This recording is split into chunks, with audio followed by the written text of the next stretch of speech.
Welcome to one nation Telugu news. ముందుగా headlines చూద్దాం. కనిగిరిలో రా కదలిరా సభ, ప్రత్యేక హెలికాప్టర్లో వెళ్లిన చంద్రబాబు. నేటి నుంచి ఈ నెల 29 వరకు రా కదలిరా సభలు, రాష్ట్ర వ్యాప్తంగా 22 సభలు. ఇవాళ కనిగిరిలో తొలి సభ.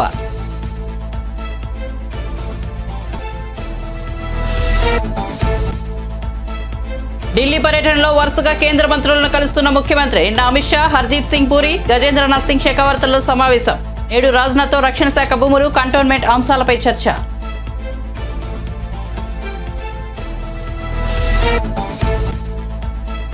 న్యాయవాదులతో సమావేశమైన Pawan Kalyan. AP land titling act పై చర్చ. పట్టా పుస్తకాల్లో జగన్ ఫోటో ఎందుకన్న జనసేనాని.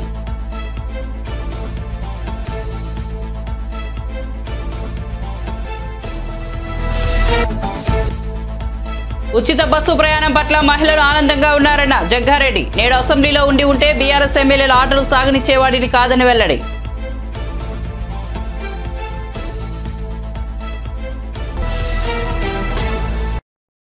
ఇక వార్త వివరాల్లోకి వెళ్తే టీడీపీ అధినేత చంద్రబాబు ఎన్నికలను దృష్టిలో ఉంచుకుని రాష్ట్రంలో ముమ్మరంగా పర్యటించనున్నారు. ఈ నేపథ్యంలోనే రా కదిలిరా పేరిట కార్యాచరణ రూపొందించారు.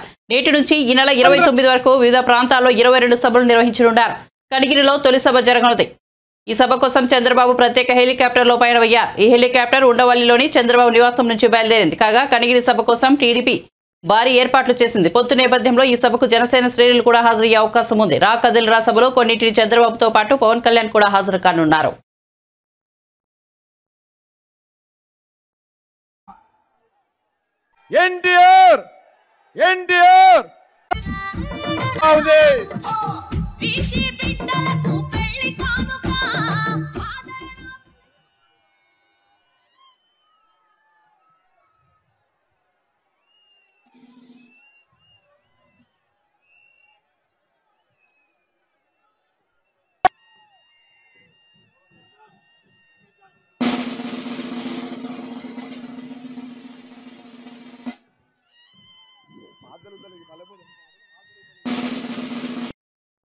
నేను ఇచ్చేవాడిని, మీరు తీసుకునేవాళ్ళు, అందరూ నాకు లోబడి ఉండాలి అనే మైండ్ సెట్ జగన్ అంటూ జనసేనాని పవన్ కళ్యాణ్ విమానాస్త్రాలు సంధించారు. పవన్ కళ్యాణ్ ఇవాళ మంగళగిరిలోని జనసేన ప్రధాన కార్యాలయంలో న్యాయవాదులతో సమావేశమయ్యారు. ఏపీ ప్రభుత్వం తీసుకొచ్చిన ల్యాండ్ టైటిలింగ్ చట్టంపై న్యాయవాదులు పవన్ కు వివరించారు. దీనిపై పవన్ ఆసక్తికర వ్యాఖ్యలు చేశారు. వారసత్వంగా వచ్చే భూమిలో జగన్ బొమ్మతో రాళ్లు ఏమిటో అర్థం కావడం లేదని అన్నారు. పట్టా పుస్తకాల్లో జగన్ ఫోటో అవసరమా? రాజ్యాంగం ప్రకారం నడుచుకునే వారిలో ఇలాంటి ఆలోచనలు ఉండవు. ఇటువంటి పనులు చేయరని పవన్ కళ్యాణ్ స్పష్టం చేశారు. ఆస్తులు దోచుకోవడాన్ని సులభతరం చేసేందుకే ఈ చట్టం తీసుకొచ్చినట్టుందని విమర్శించారు. రాష్ట్రపతి అప్పీల్ పంపించారు, స్టేట్ చట్టం కాబట్టి. సో ఇందులో ఏమేమి రాబోతున్నాయి ముందుగానే ఆచరణలో పెట్టేశారు. దాంట్లో రాళ్ళు పాత్రం కానీ, లేదంటే పట్టా పుస్తకాల్లో ముగ్గ వేసుకోవడం కానీ, అంటే సంపూర్ణంగా అంటే నేను అర్థం చేసుకుంది ఒక్క మాటలో చెప్పాలంటే, 1 సెంటు భూమి ఉన్న, 1/2 సెంటు ఉన్న భూమి సొంతదారుడి నుంచి ఎంత పెద్దవాళ్ళైనా సరే మొత్తం భూ హక్కులు ఎవరైతే పరిపాలిస్తారో వాళ్ళ గుప్పిట్లో ఉంటాయి. అది వాళ్ళ ఇష్టాల మీద, వాళ్ళ ఫ్యాన్సీల మీద ఉంటుంది. ఇది బయటికి ఎలా వచ్చింది అంటే, న్యాయవాదులకి పని పోతుంది. అంటే ఒక సగటు, నేను రోడ్ల మీద తిరిగి క్షేత్రస్థాయిలో తిరిగే వ్యక్తిగా చెప్తున్నాను. నేను అడిగాను ఏంటి జరుగుతుంది అని అడుగుతా అంటే, లేదంటే వాళ్ళకి ఉద్యోగాలు పోతాయి, వాళ్ళ కేసులు పోతాయని చెప్పి వాళ్ళు ఇట్లా పెడుతున్నారని ఫస్ట్ టైం మిమ్మల్ని కూడా స్పేర్ చేయలేదు ఈ వైసీపీ ప్రభుత్వం. భవన నిర్మాణ కార్మికులు రోడ్ల మీదకు వచ్చిన రోజు నుంచి ఈ రోజు దాకా కొత్తగా మీరు ఈ యాజిటేషన్లోకి, కోర్టు రూముల్లో రాజ్యాంగాన్ని కాపాడాల్సిన మీరు కూడా ఈ రోజున ఈ ఉద్యమ బాటలోకి రావాల్సి వచ్చింది. ఇది ఖచ్చితంగా జనసేనకి, ముఖ్యంగా నాకు, ఈ పార్టీ ఏర్పాటుకు కూడా legal luminary, legal genius Nani Palkhivala గారి స్ఫూర్తి నాకు. అని ఈ రోజు ఆయనకి నేను చెప్పుకుంటే ఒక ఏకలవ్య శిష్యుడు. నేను ఆయన లేకపోయినా మన మధ్యలో నేను ఆయన్ని సంపూర్ణంగా స్ఫూర్తి తీసుకున్నాను. ముఖ్యంగా కేశవానంద మీరు చెప్తున్నప్పుడు ఇందాక రామ్మోహన్ రావు గారు మాట్లాడుతుందని, అలాగే ఈ రాజేశ్వర చిగురుపాటి రవీంద్రబాబు గారు చెప్పింది మీ ఇద్దరి అంటే మిగతా అందరూ చెప్పినప్పటికీ మీ ప్రత్యేకించి మీ ఇద్దరు చెప్తున్న దాంట్లో ఒకడు నా భూమిలో నీ హక్కు ఏంటి? రెండు చిగురుమాడి గారు చెప్పింది ఇట్ ఈజ్ యాంటీ కాన్స్టిట్యూషనల్. ఇది సో నేను అర్థం చేసుకుంది కూడా మీకు దగ్గర ఇటు కేశవానంద భారతి గారి ఒక చిన్నపాటి ఆస్తి తగ్గ ఒక మఠం తాలూకు ఆస్తి ప్రాథమిక హక్కుల ఉల్లంఘనగా ఎలా సుప్రీంకోర్టు దాకా వెళ్ళిందో ఇది కూడా మీరు మాట్లాడు ఉమామహేశ్వర గారు, మీరు మీ పేరు కోటేశ్వర గారు, ప్రాథమిక హక్కుల ఉల్లంఘనకి వెళ్ళిపోతుంది. ఏది తీసుకున్నా కానీ ప్రాథమిక హక్కులు, రాజ్యాంగం కల్పించిన ప్రాథమిక హక్కుల ఉల్లంఘనకి దారితీస్తూ ఉంది. ఇది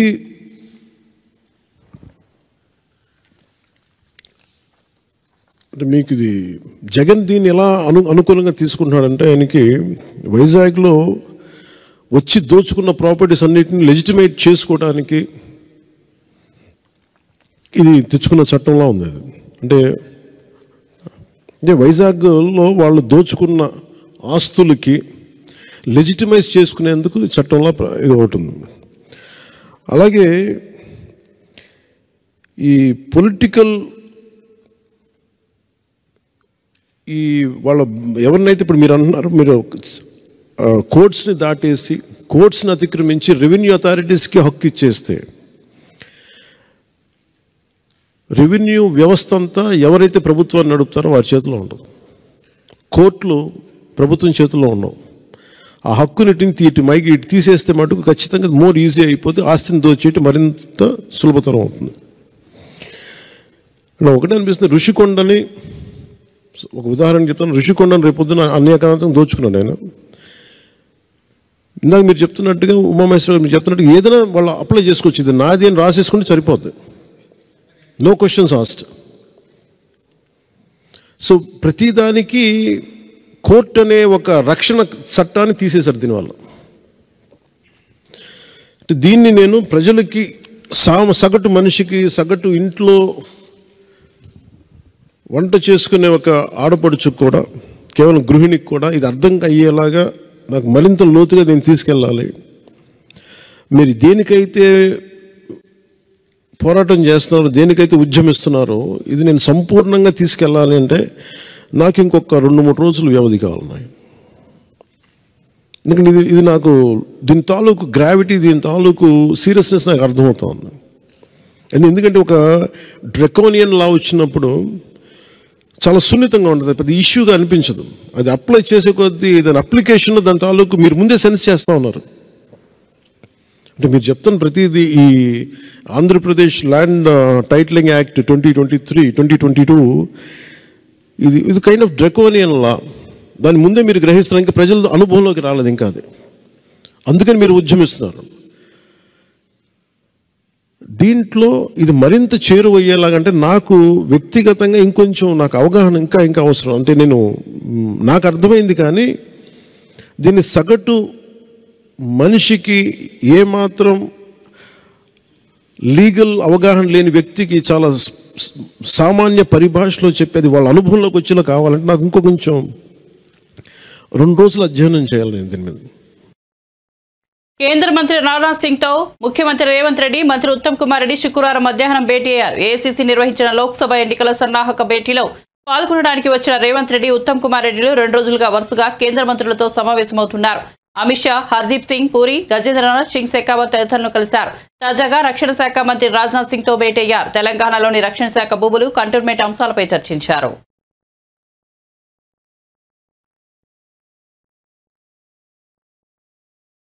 అర్హత ఉన్న ఏ లబ్ధిదారు కూడా సంక్షేమ పథకాలను మిస్ కాకుండా చూడాలనేది తమ ప్రభుత్వ లక్ష్యమని ముఖ్యమంత్రి వైఎస్ జగన్మోహన్ రెడ్డి స్పష్టం చేశారు. ప్రజలకు మన ప్రభుత్వం ఎప్పుడూ తోడుగా నిలబడుతుందని, అర్హత ఉండి సాంకేతిక కారణాలతో అందని వారికి పథకాన్ని వర్తింపజేయాలనే తలనొప్పుతోనే ఈ మంచి కార్యక్రమాన్ని అమలు చేస్తున్నామన్నారు. అర్హులై ఉండి ఏ కారణం చేతనైనా లబ్ధి అందని వారికి సీఎం వైఎస్ జగన్మోహన్ రెడ్డి శుక్రవారం తన క్యాంపు కార్యాలయం నుంచి బటన్ నొక్కి వారి ఖాతాల్లో జమ చేశారు. ఈ కార్యక్రమం ద్వారా 68,990 మంది అర్హులకు 97.70 కోట్లను సీఎం జగన్ జమ చేశారు. ఇలా ఏటా 2 పర్యాయాలు జనవరి, జూన్ మధ్య అందించిన సంక్షేమ పథకాలకు సంబంధించి ఏ కారణంతోనైనా మిగిలిన వారికి జూన్, జూలైలోనూ, అలాగే జూలై నుంచి డిసెంబర్ వరకు మిగిలిపోయిన వారికి డిసెంబర్, జనవరిలో సాయం అందిస్తున్న విషయం తెలిసిందే.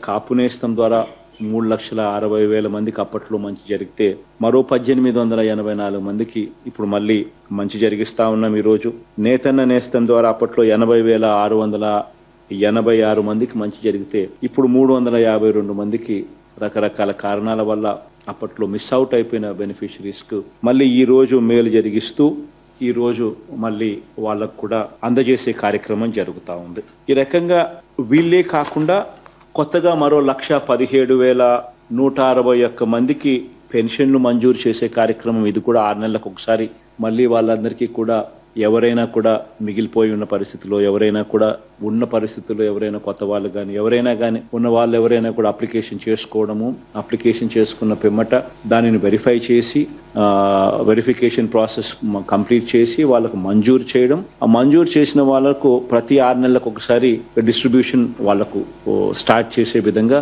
వాళ్ళకు కార్డులు ఇచ్చి మొదలుపెట్టే కార్యక్రమంలో భాగంగా 1,17,161 మందికి కొత్తగా పెన్షన్ల జాబితాలోకి యాడ్ చేస్తా ఉన్నాం ఈ రోజు నుంచి. అదే మాదిరిగానే మరో 1,11,321 మందికి కొత్త బియ్యం కార్డులను కూడా ఈ రోజు ఈ నెల నుంచే వాళ్ళకు కూడా ఇవ్వడం జరుగుతూ ఉంది. అదే రకంగా 6,314 మందికి కొత్తగా ఆరోగ్యశ్రీ కార్డ్స్, అదే రకంగా 34,623 మందికి కొత్తగా ఇళ్ల స్థలాలు ఈ 90 డే ప్రోగ్రామ్ లో భాగంగా శాంక్షన్ చేసే కార్యక్రమాలు ఏదైతే జరుగుతూ ఉన్నాయో ఆ 34,623 మందికి ఇళ్ల స్థలాలు, ఇవన్నీ కూడా పథకం ఏదైనా ఉన్నా కూడా ప్రతి 6 నెలలకు ఒకసారి ఏ ఒక్కరూ కూడా మిస్ కాకూడదు, ఏ పేదవాడు ఇబ్బంది పడే పరిస్థితి రాకూడదు అని సాచ్యురేషన్ పద్ధతిలో ఎక్కడా కూడా వివక్ష అనేది దానికి తావివ్వకుండా, ఎక్కడా కూడా లంచం అనే పదానికి తావివ్వకుండా ప్రతి 6 నెలలకు ఒకసారి ఈ కార్యక్రమం జరిపిస్తూ పథకం అయిపోయిన తర్వాత మళ్ళీ 1 నెల పాటు టైం ఇస్తూ ఆ టైంలో వాళ్ళు అప్లికేషన్ పెట్టుకునే వెసులుబాటు కల్పించడమే కాకుండా ఆ తర్వాత వాళ్ళ పల్నాడు జిల్లా ముప్పాలలో మంత్రి అంబటి రాంబాబుకు ఊహించని పరిణామం ఎదురైంది. మంత్రి అంబటి రాంబాబు రోడ్డు ప్రమాద బాధిత కుటుంబాన్ని పరామర్శించేందుకు ముప్పాల వెళ్లారు. అయితే మృతుడి బంధువుల నుంచి మంత్రికి తీవ్ర నిరసన వ్యక్తమైంది. రోడ్డు ప్రమాదం జరిగింది ఎప్పుడు, మంత్రి వచ్చేది ఇప్పుడా అంటూ వారు మండిపడ్డారు. ముప్పాలలో మేము లేకపోతే వైసీపీ లేదు, మేము వైసీపీకి ఓట్లు వేసి గెలిపించాం, ఇప్పటి వరకు మాకు న్యాయం జరగలేదు, మంత్రి ఇప్పుడు ఎందుకు వచ్చాడు, ఇప్పుడు చచ్చిన తర్వాత వచ్చాడా అంటూ ఆగ్రహవేశాలు ప్రదర్శించారు. ఈసారి వస్తే చెప్పులతో కొట్టాలంటూ ఓ వ్యక్తి మంత్రి అంబటిపై ఆగ్రహంతో ఊగిపోయాడు. ఇది జరుగుతుండగానే గుంపులోంచి ఒకరు బూతులతో విరుచుకుపడ్డారు. కాగా మృతుడి బంధువులకు సర్ది చెప్పేందుకు పోలీసులు విశ్వ ప్రయత్నాలు చేశారు. అయినప్పటికీ వారు వినిపించుకోకపోవడంతో మంత్రి అంబటి అక్కడి నుంచి నిష్క్రమించారు.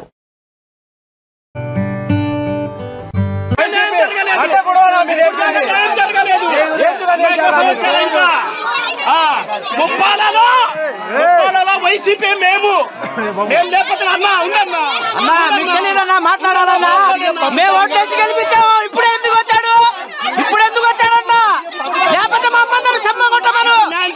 ఇప్పుడు న్యాయం జరగలేదు. దేనికి వచ్చాడు ఇప్పుడు ఎందుకు వచ్చాడు? ఇప్పుడు సంచి తర్వాత వచ్చాడా?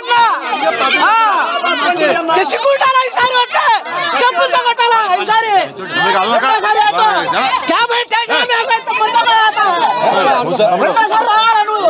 న్యాయం జరగలేదు. దేనికి వచ్చాడు? ఇప్పుడు ఎందుకు వచ్చాడు? ఇప్పుడు సంచి తర్వాత వచ్చాడా? చేసుకుంటారా? ఈసారి వచ్చే చెప్పులతో కొట్టాలా? ఈసారి చేసుకుంటారా? ఈసారి వచ్చే చెప్పులతో కొట్టాలా? ఈసారి హనుమకొండ జిల్లా భీమదేవరపల్లి మండలం బల్కనూరులో మంత్రి పొన్న ప్రభాకర్ ఉదయపు నడక నిర్వహించారు. ప్రజలను పలకరించి వారి సమస్యలను అడిగి తెలుసుకున్నారు. రోడ్డు పక్కనే ఉన్న హోటల్లో టిఫిన్ చేశారు. చిన్నారులకు శాలువా కప్పి సరదాగా మాట్లాడారు.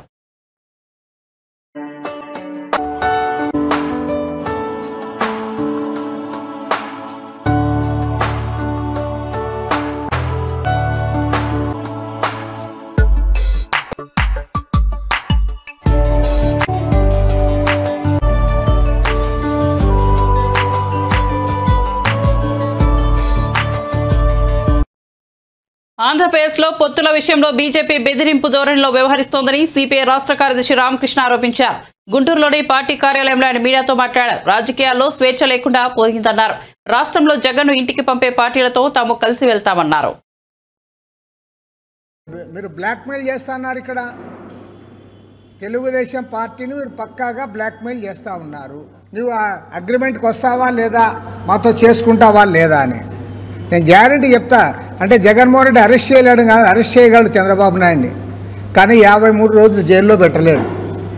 53 రోజుల పాటు చంద్రబాబు నాయుడిని జైల్లో పెట్టారంటే కేంద్రంలో అధికారంలో ఉన్న ప్రభుత్వం యొక్క సహకారంతోనే ఇద్దరు కలిసి మాట్లాడుకొని ఆయన్ని జైల్లో పెట్టారు. అక్రమంగా కేసులు పెట్టావు.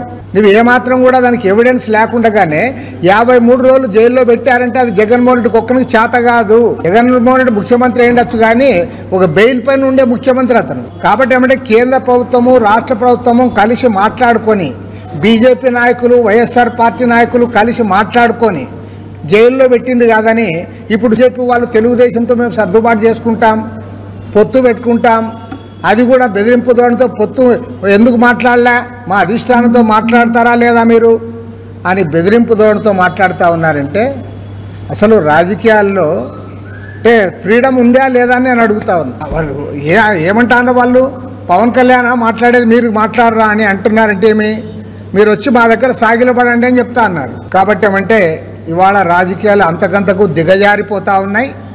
ఆత్మగౌరవానికి ఇది పరీక్ష. తెలుగు ప్రజల ఆత్మగౌరవాన్ని పరిరక్షించడానికి పెట్టిన Telugu Desam party NT Rama Rao party, అలాంటి పార్టీని ఇవాళ బ్లాక్మెయిల్ చేసి చంద్రబాబు నాయుడు జైల్లో పెట్టి తర్వాత సుప్రీంకోర్టులో కేసు పైన జడ్జిమెంట్ రాకుండా దాన్ని ఆపి, క్లియర్గా తెలుసు 17A పైన జడ్జిమెంట్ వస్తే చంద్రబాబు నాయుడు ఫ్రీ బర్డ్గా తిరగొచ్చు ఆయన. కాబట్టి ఏమి జడ్జిమెంట్ ఎక్కడైనా జరిగిందా అని నేను అడుగుతా ఉన్నా. నీకు ఆర్గ్యుమెంట్స్ అయిపోయి 75 డేస్ అయిన తర్వాత కూడా ఎందుకు జడ్జిమెంట్ ఇవ్వకుండా ఆపుతా ఉన్నారు? సుప్రీంకోర్టులో జగన్మోహన్ రెడ్డి ఆపగలడా? జగన్మోహన్ రెడ్డికి చేత కాదు. బీజేపీ వాళ్ళే చేస్తూ ఉన్నారు ఇవన్నీ, మళ్ళీ ఇక్కడ ఆటకు మారుతూ ఉన్నారు. కాబట్టి ఏమంటే దీన్ని రాష్ట్ర ప్రజలు గమనించాలి. పవన్ కళ్యాణ్ ముఖ్యమంత్రి కావాలని అభిమానులు ఇంతకుముందు అన్నారు, కానీ ఇప్పుడు అట్లా చెప్పలే కదా. ఆయన తెలుగుదేశం పార్టీతో సర్దుబాటు చేసుకుంటాను, మనకున్న సీట్లను బట్టి మనం మాట్లాడాలి, మనకున్న బలాన్ని బట్టి మాట్లాడాలని అతను ఇప్పుడు ప్రాక్టికల్గా ఆలోచిస్తా అన్నాడు. దాన్నేం మనం ఇప్పుడు తప్పుబట్టేకి లేదు. ఆయన ముఖ్యమంత్రి కానీ ఏం అనడంలే, ఈవెన్ మంత్రి అని కూడా అనలే. మా పార్టీ మా సమావేశాల్లో చర్చించాము. మా పార్టీ నారాయణ గారు కూడా హాజరయ్యారు. ఇవాళ రాష్ట్ర వ్యాప్తంగా ఈరోజు మేము ఫస్ట్ కూడా స్పష్టమైన అభిప్రాయంతో చెప్తా ఉన్నాము. కేంద్రంలో నరేంద్ర మోడీ ప్రభుత్వాన్ని గద్దె దించాలి. రాష్ట్రంలో ఈ నియంత అహంకారి దురహంకారి ఈ జగన్మోహన్ రెడ్డిని ఇడుపులపాయకు పంపాలి. మా అజెండా అది. ఈ అజెండా కలిసి వచ్చే పార్టీలందరితో కూడా ఒక్కొక్కరితో మాట్లాడుతూ ఉన్నాము. అందరితో మాట్లాడిన తర్వాత ఒక శుభముహూర్తంలో మేము స్పష్టమైన ప్రకటన చేస్తాము. ఉచిత బస్సు ప్రయాణంపై మహిళలు ఆనందంగా ఉన్నారని కాంగ్రెస్ సీనియర్ నేత జగ్గారెడ్డి అన్నారు. మహిళలు బస్సుల్లో ప్రయాణించడం లేదని బీఆర్ఎస్ నేతలు అంటుండడాన్ని ఆయన ఖండించారు. ఇప్పటి వరకు 6.5 కోట్ల మంది మహిళలు ఉచితంగా బస్సుల్లో ప్రయాణించారని తెలిపారు. ఇక అసెంబ్లీలో మాజీ మంత్రులు కేటీఆర్, హరీష్ రావులు రెచ్చిపోయి మాట్లాడుతున్నారని ఆయన విమర్శించారు. తాను కనుక అసెంబ్లీలో ఉంటే బీఆర్ఎస్ ఎమ్మెల్యేలు ఆటలు సాగనిచ్చేవాడిని కాదన్నారు. రేవంత్ రెడ్డి ముఖ్యమంత్రి కాగానే అసెంబ్లీ సమావేశాలు నిర్వహించారని, కానీ బీఆర్ఎస్ నేతలు ఎప్పుడైనా అసెంబ్లీ సమావేశాలు నిర్వహించారా అని ప్రశ్నించారు. సభ్యులు కానివ్వండి, ఓడిపోయినా అక్కడ పోటీ చేసిన మా నాయకులు కానివ్వండి, గతంలో మా ఆల్ ఇండియా ప్రెసిడెంట్ హామీ పథకాన్ని అమలు చేయడము 24 గంటల్లోనే సీఎం రేవంత్ రెడ్డి గారు ప్రారంభించడం కూడా జరిగింది. వారు ప్రారంభించారు. నేను ఆ రోజు నేనే కాదు, సీఎం రేవంత్ రెడ్డి గారు, మా డిప్యూటీ సీఎం, క్యాబినెట్లు, మా సీనియర్ లీడర్ అందరూ కూడా మేమందరం కూడా బస్సులో ఎక్కినాం. ఆ రోజు ముఖ్యమంత్రి రేవంత్ రెడ్డి గారు లాంచింగ్ చేసిన తర్వాత నేను చాలా ప్రాక్టికల్గా చూసిన ఆ రోజు బస్సులో ఆ ఉచిత ప్రయాణ మహిళలందరూ కూడా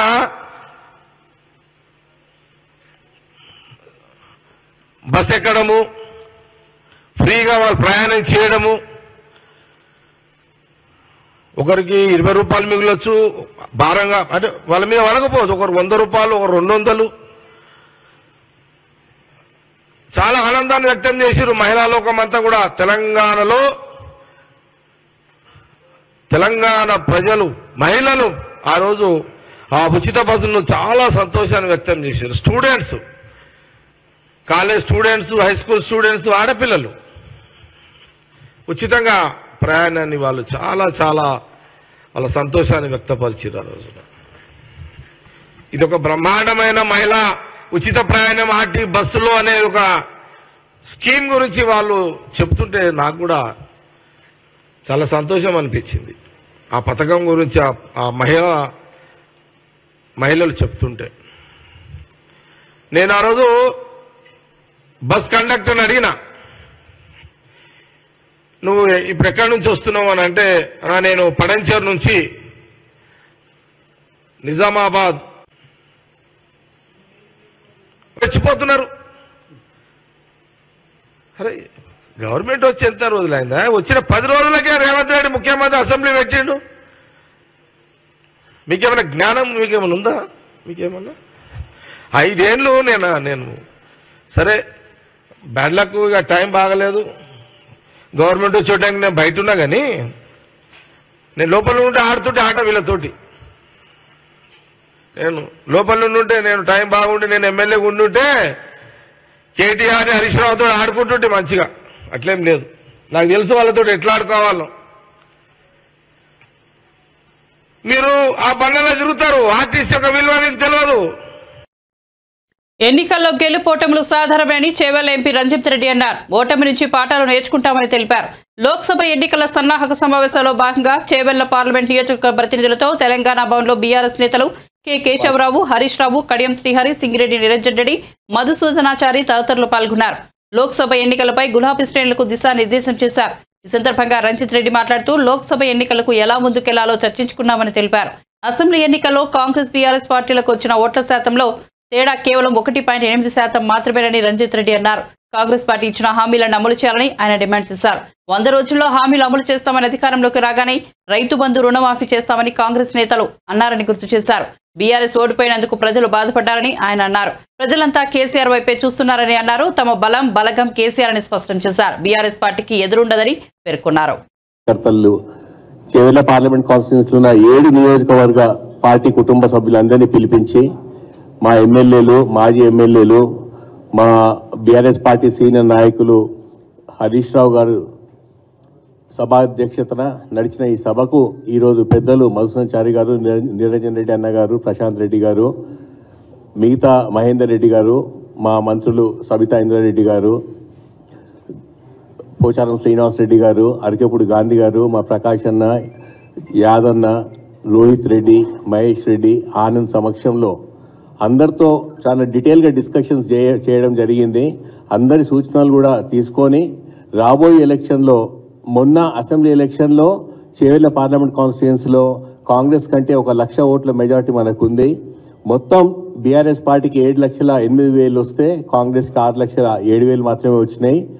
బీజేపీకి 3,35,000 మాత్రమే వచ్చినాయి. సో బీఆర్ఎస్కిను బీజేపీకి 22% డిఫరెన్స్ ఉంది. మాకు కాంగ్రెస్కి 6% డిఫరెన్స్ ఉంది.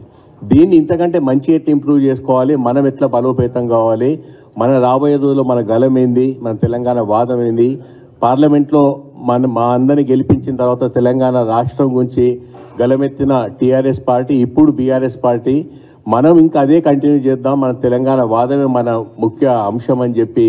ఎందుకంటే ఢిల్లీ పార్లమెంట్లో ఎప్పుడైనా తెలంగాణ రాష్ట్రం గురించి వస్తే టీఆర్ఎస్ పార్టీ ఒకటే తెలుసు, అక్కడ ఎవరికి వేరే పార్టీలు తెలియదు. ఎందుకంటే తెలంగాణ రాష్ట్రం 2014 వచ్చినప్పటి నుండి అప్పటికెళ్ళి కంటిన్యూస్గా 10 సంవత్సరాలు మనమే బీఆర్ఎస్ పార్టీ పాలనలు ఉండే కాబట్టి 10 సంవత్సరాలలో చేసిన సంక్షేమ అభివృద్ధి అద్భుతాలు దేశానికి తలమానికమైంది తెలంగాణ రాష్ట్రం. కాబట్టి అందరి నోట్లో పార్లమెంట్లో మాత్రమే కాకుండా దేశం మొత్తం ఎన్ని అద్భుతాలు ఎట్లా చేయగలుగుతుండ్రో, ఇన్ని రంగాలలో ముందుకు ఎట్లా సాగుతుందంటే అది మా దిశానిర్దేశం చేసే కేసీఆర్ గారి గురించి మాట్లాడుతుంటాం. మా పార్టీకి మా బలం మొత్తం కేసీఆర్ గారు, మా ధైర్యం కేసీఆర్ గారు. దాంతోపాటు మా కుటుంబ సభ్యులు 60 లక్షల కార్యకర్తలు ఉన్నారు కాబట్టి మాకు ఏ ఎలక్షన్ అయినా డెఫినెట్గా మేమే గెలుస్తాం. మీ అందరికీ తెలుసు, మొన్న అసెంబ్లీ ఎలక్షన్లో మాకు కాంగ్రెస్కి తేడా వ్యత్యాసం ఒక 1.85%. సో అది మా కొన్ని కారణాల వల్ల మేము పోయి ఉంటాము. గెలిపే లక్ష్యంగా పోతూ ఉంటాము, ఎప్పుడు గెలుస్తూనే ఉంటాం. సరే, ఆ గెలుపులు వరుసగా 10 సంవత్సరాలు అన్ని ఎలక్షన్లు గెలుస్తూ వచ్చినాము. ఈ ఎలక్షన్ పోయింది కాబట్టి ఇది ఒక లెర్నింగ్ లెసన్ లాగా మేము కూడా పాఠాలు నేర్చుకోవాలి. కాబట్టి ప్రజలు మార్పు కోరుకున్నారు. మేము దాన్ని శిరస వహిస్తూ వాళ్ళ డెసిషన్ని మేము రాబోయే 5 సంవత్సరాల్లో కాంగ్రెస్ పార్టీ ఏవైతే హామీలు ఇచ్చిండ్రో ఆ హామీలన్నీ నెరవేర్చాలి. కాబట్టి దానికి సరిపడు బడ్జెట్ లేదు అని మేము చెప్తున్నా కూడా వాళ్ళన్నీ హామీలు ఇచ్చిండ్రు, ప్రజలు నమ్మిండ్రు, ప్రజలు మార్పు కోరుకున్నారని చెప్పి అనుకొని ప్రజలు డెఫినెట్గా వాళ్ళకి పట్టం కట్టినారు. కాబట్టి కాంగ్రెస్ పార్టీ వాళ్ళు కూడా నిజంగా రాబోయే 100 రోజులు అన్ని అమలు చేస్తా అన్నారు. చూద్దాంలే, చేస్తారు కావచ్చు అన్నట్టుగా మేము కూర్చుంటే, టీడీపీ అధినేత చంద్రబాబును మళ్లీ సీఎం చేయడమే తన ధ్యేయమని ఆ పార్టీ నేత కేశినేని చిన్ని అన్నారు. టీడీపీలో తాను సామాన్య కార్యకర్తను మాత్రమేనని చెప్పారు. తిరువూరు సభను విజయవంతం చేయడమే నా లక్ష్యమని పేర్కొన్నారు. ఆ సభకు 1,00,000 మంది పైగా వస్తారు. కుటుంబంలో చిన్నపాటి కలహాలు సహజమేనని అన్నారు. ఎంపీ కేశినేని ఫేస్బుక్ పోస్ట్తో నాకు సంబంధం లేదని స్పష్టం చేశారు. విజయవాడ ఎంపీ టికెట్ వేరే వ్యక్తికి కేశినేని నానికి తెలిపిన టీడీపీ ఈ నెల 7న తిరువూరు పట్టణంలో జరిగే సభ ఏర్పాట్ల బాధ్యతను చిన్నికి టీడీపీ అప్పగించింది. ఆయన గత కొంతకాలంగా విజయవాడ లోక్సభ నియోజకవర్గ పరిధిలో రాజకీయ సేవా కార్యక్రమాలు నిర్వహిస్తున్నారు. మరోవైపు రానున్న ఎన్నికల్లో విజయవాడ ఎంపీ టికెట్పై ఎంపీ కేశినేని నానికి టీడీపీ అధిష్టానం స్పష్టత ఇచ్చేసింది. ఎంపీ టికెట్ను ఈసారి వేరే వారికి ఇవ్వాలని నిర్ణయించినట్లు ఆయనకు తెలిపింది. ఈ విషయాన్ని కేశినేని నాని ఫేస్బుక్ పోస్ట్ ద్వారా వెల్లడించారు. అధినేత ఆదేశాలను శిరస వహిస్తానని వెల్లడించారు. నేను కార్యకర్తగా తిరువూరు ప్రాంతంలో ఎన్నో సేవా కార్యక్రమాలు చేశాను. ఈ సేవా కార్యక్రమాల్లో ప్రజలకి నాయకులకి చేరువయ్యాను. ఈ సేవా కార్యక్రమాల్లో వెళ్ళటం వల్ల ఈ సభకి నా వృతాభక్తిగా వెళ్ళి తిరువూరులో నేను కూడా ఒక చంద్రబాబు గారి సభలో నేను కూడా కృషి చేద్దాం వృతాభక్తిగానే వెళ్ళిన దాంట్లో జరిగిన విషయాలు దురదృష్టకరమని మొన్నే మీడియా ముందు చెప్పాను. అటువంటి సంఘటనలు మళ్ళీ పునరావృతం మా పార్టీ నుంచి అని చెప్పాము. వేరే పార్టీల్లో ఎమ్మెల్యేలు ఎమ్మెల్సీలు పార్టీలే ఖాళీ అయ్యే పరిస్థితికి వచ్చింది. అటువంటి వాటిని చూసుకోవాలి. కానీ ఇటువంటి చిన్న చిన్న సంఘటనలు మనం దీని గురించి ఎక్కువ మాట్లాడుకుంటే కూడా బాగుండదని నేను అనుకుంటున్నాను. 36 మంది మీద కేసు కూడా నమోదు అయింది. మీ అనుచరులు కూడా ఉన్నారు కొంతమంది. ఎవరమైనా తెలుగుదేశం పార్టీ అనుచరులే. 35 మంది మీద కేసు జరిగింది. అది దురదృష్టకరమైన సంఘటన. ముందు మేము అందరం 35 మంది బయటికి రావాలి. తెలుగుదేశం చంద్రబాబు నాయుడు గారి సభకి అటెండ్ అవ్వాలని కోరుకుంటున్నాం. అందరం ఒకటే గ్రూప్, అది కూడా చంద్రబాబు నాయుడు గారి గ్రూపే. తెలుగుదేశం పార్టీలో వేరేది ఉండటానికే లేదు, ఉండదు కూడా. కాబట్టి మేము అందరం. వైసీపీ ఎమ్మెల్యే ద్వారంపూడి చంద్రశేఖర్ రెడ్డి జనసేనాని పవన్ కళ్యాణ్ కు మరోసారి సవాల్ విసిరారు. దమ్ముంటే కాకినాడలో తనపై పోటీ చేయాలంటూ పవన్ కళ్యాణ్ కు గతంలోనే ఛాలెంజ్ విసిరారని ఇప్పుడు మళ్లీ సవాల్ చేస్తున్నానని అన్నారు. ఇటీవల పవన్ 3 రోజుల పాటు కాకినాడలో ఉన్నప్పుడైనా స్పందించాలని కోరారని, కానీ ఆయన తన సవాల్ను స్వీకరించకుండానే వెళ్లిపోయారని అన్నారు. దాంతో తాను ప్రెస్ మీట్ పెట్టి కనీసం గ్లాస్ గుర్తుతో తనపై వాళ్ళ అభ్యర్థులపైన నిలవాలని పేర్కొన్నారని ద్వారంపూడి వివరించారు. కాకినాడలో పవన్ ఎవరిని బరిలో దింపుతాడో చూద్దాం, ఎవరిని దింపినా ఎదుర్కొనేందుకు నేను సిద్ధంగా ఉన్నానన్నారు. కాకినాడలో గాజు గ్లాస్ గుర్తుతో జనసేన అభ్యర్థి పోటీ చేస్తారని భావిస్తున్నాను. గాజు గుర్తుతో అభ్యర్థిని బరిలో దింపకపోతే పవన్ కళ్యాణ్ గతంలో నాపై చేసిన వ్యాఖ్యలు వెనక్కి తీసుకున్నట్లే లెక్క అని ద్వారంపూడి స్పష్టం చేశారు. మీ పార్టీ వాళ్ళందరూ కూడా తెలుసుకో, నేను ప్రజల్లోకి ఎంత ధైర్యంగా వెళ్తున్నామంటే పనులు చేసాను కాబట్టి వెళ్తాను. ఎప్పుడన్నా ఇలా తిరిగావా? ఇంటింటికి తిరగలిగావా? ఈరోజు ధైర్యంగా ఇంటింటికి తిరుగుతున్నామంటే పనులు చేసాం కాబట్టి తిరుగుతున్నాం అని సందర్భంగా కొండబాబు తెలియజేసుకుంటాం. మున్సిపాలిటీ సిస్టమ్ ఏంటో అసలు తెలుసా? చంద్రబాబు నాయుడు వచ్చినప్పుడు నేను తరలించామంటున్నారు. చంద్రబాబు నాయుడు వచ్చినప్పుడు జన్మభూమి వారోత్సవాలను జరిగి తెలుసా మీకు? చిన్నపిల్లలు ఉంటారు అప్పుడు మీరు ఎక్కడ ఉంటుంటారు నా ఉద్దేశం. జన్మభూమి వారోత్సవాలను జరిగినప్పుడు చిన్న చిన్న పిల్లల్ని, స్కూల్ పిల్లల్ని ఎండలో పెట్టి మానవహారాలు తయారు చేయించేవాడు చంద్రబాబు నాయుడు. కళ్ళు తిరిగి పడిపోయిన పిల్లలు కూడా ఉన్నారు. ఆ రోజు మేమేదో నిన్న స్కూల్కి సెలవు ఇచ్చాం అని నిన్నేదో విమర్శించాడు. అవసరం అయితే తీసుకుంటాం, సెలవిస్తాం. ఆ సెలవుని ఆదివారం పెట్టి కంటిన్యూ చేసుకుంటారు. స్కూల్ వాళ్ళు ఏమి కోర్సు ఏమి నష్టపోరు పిల్లలేమి. మేము చంద్రబాబు నాయుడులాగా జన్మభూమి హారాలు పెట్టి, మానవ హారాలు పెట్టి ఎండల్లో పిల్లలు మేము బాధ పెట్టలేదు, చేయలేదు సార్. పెన్షన్లకి ఇంటికి పంపిస్తున్నాం ముసలి వాళ్ళకి. అదే తప్పితే చంద్రబాబు నాయుడు లైన్లో పెట్టి పెన్షనర్లని మేము బాధ పెట్టలేదు. ఓకే, ఏదైనా ఇందాక పవన్ కళ్యాణ్ అడిగారు, ఎవరు వచ్చినా రెడీగా ఉన్నాను. సో నేను ఒకటే చెప్తున్నా, కాకినాడ పట్టణంలో గాజు గ్లాస్ ఉంటుందని నేను భావిస్తున్నాను. గాజు గ్లాస్ అన్నది లేకపోతే పవన్ కళ్యాణ్ నా మీద చేసిన విమర్శల్ని అతన్ని వెనక్కి తీసుకున్నట్టు లెక్క అని చెప్తున్నాను ఈ సందర్భంగా. బులెటిన్ ముగించే ముందు హెడ్లైన్స్ మరోసారి చూద్దాం.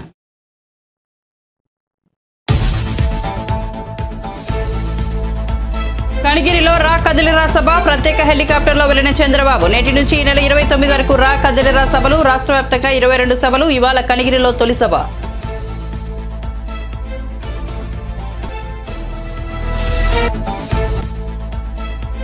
ఢిల్లీ పర్యటనలో వరుసగా కేంద్ర మంత్రులను కలుస్తున్న ముఖ్యమంత్రి. నిన్న అమిత్ షా, హర్దీప్ సింగ్ పూరి, గజేంద్ర సింగ్ షెకావర్తులతో సమావేశం. నేడు రాజ్నాథ్తో రక్షణ శాఖ భూములు, కంటోన్మెంట్ అంశాలపై చర్చ.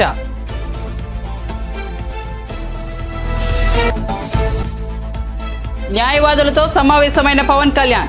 ఏపీ ల్యాండ్ టైటిలింగ్ యాక్ట్పై చర్చ. పట్టా పుస్తకాల్లో జగన్ ఫోటో ఎందుకన్న జనసేన అని.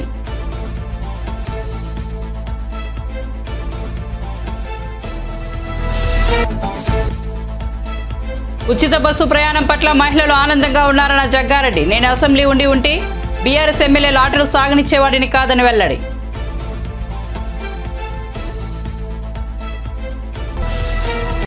మరిన్ని అప్డేట్స్ కోసం చూస్తూనే ఉండండి వన్ నేషన్ తెలుగు న్యూస్.